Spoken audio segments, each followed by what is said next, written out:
Kenapa penyusunan Al-Quran itu tidak urut atau tidak sesuai dengan turunnya? Dan bagaimana konsep sesungguhnya penyusunan Al-Quran itu? Untuk yang pertama tentang kenapa sih kok Al-Quran kok pas turun nggak sama kayak sekarang ini. Jadi turunnya itu urutannya nggak sama kayak yang sekarang kita baca. Karena Al-Quran itu turun sesuai dengan kebutuhan pada waktu itu. Jadi makanya ada asbabun nuzul. Al-Quran itu turun kejadiannya lagi apa, kemudian butuh wahyu. Sehingga banyak sekali kalau ada permasalahan, Kanjeng Nabi niku memecahkan masalah nunggu wahyu. Nunggu wahyu turun. Seperti itu. Contoh misal wahyu itu kan turunnya tidak kemudian selalu on time ya. Ada yang kadang-kadang ketika ada masalah baru setelah sebulan kemudian baru ada turun wahyu. Begitu. Jadi mengapa kok tidak sesuai dengan urutannya? Ya karena memang Quran turun itu sesuai dengan kejadian pada waktu itu apa. Makanya turunnya kadang-kadang ini dulu. Yang di juz pertama kali yang turun juz 30 kan ya. Juz 30 surat Al-Alaq. Baru kemudian turun yang mana? Yang terakhir ada di juz 6. Al-yawma akmaltu lakum dinakum wa atmamtu alaikum ni'mati, itu ada di juz 6.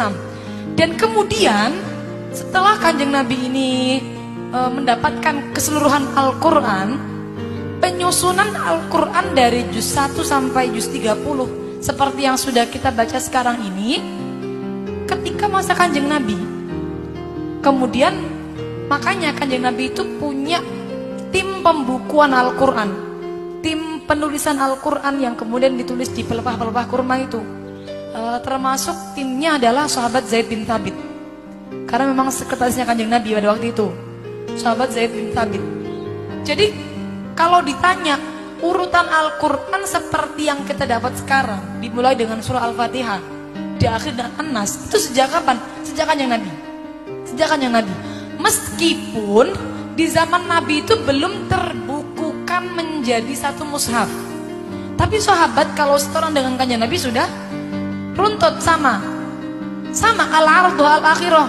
Nabi setoran terakhir dengan malaikat Jibril itu juga untuk kemudian memantapkan lagi susunan Al-Quran dan isi Al-Quran, mana yang kemudian dinusakh, mana yang tidak dinusakh. Baru setelah Kanjeng Nabi wafat setahun kemudian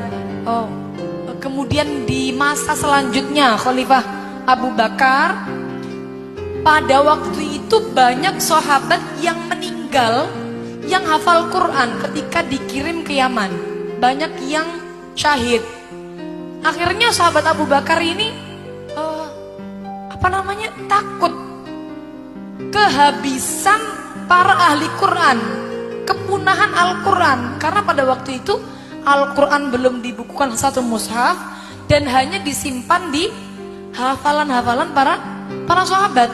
Barulah kemudian di masa sahabat Abu Bakar, atas usulan sahabat Umar.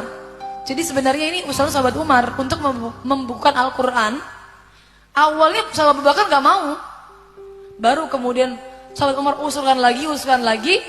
Baru kemudian akhirnya beliau mau dan membentuk kembali tim pembukuan Al-Quran, yang mana di dalamnya juga sama masih diketuai oleh sahabat Zaid bin Thabit dan juga beberapa para sahabat.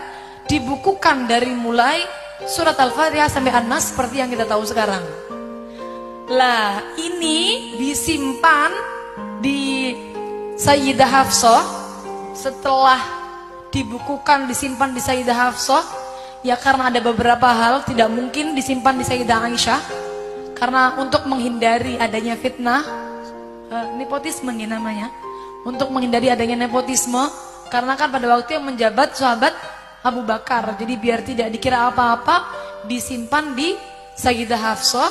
Baru kemudian ketika masanya sahabat Utsman bin Affan, pembukuan mushaf yang cuma satu niki ternyata tidak berdampak pada umat muslim yang semakin menyebar. Umat muslim semakin menyebar kok ternyata bikin umat muslim ini bacaannya beda-bedanya terlalu nemen. Akhirnya sampai ada yang perang gara-gara beda bacaan. satunya bacaannya begini, satunya bacanya begini, merasa paling benar, akhirnya perang.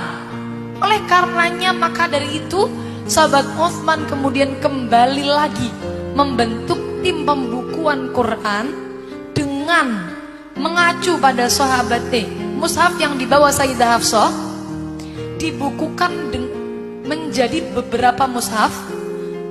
Ada banyak hil, ada yang dawuh 4, ada yang dawuh 5, ada yang dawuh 7, dikirim ke berbagai daerah. Setelah dikirim ke berbagai daerah, semua sahabat yang lain diperintahkan untuk membakar mushaf yang dimiliki yang tidak sama dengan mushaf yang telah dikirim oleh sahabat Utsman bin Affan. Makanya sekarang kita kenal dengan Rasm Utsmani, karena memang penyebaran mushaf Al-Quran itu sejak masanya sahabat Utsman. Tapi kalau pembukuannya sebenarnya sejak masanya sahabat Abu Bakar. Nah, kalau kenapa turun nggak sama? Karena sesuai dengan kejadian-kejadian yang ada pada waktu itu.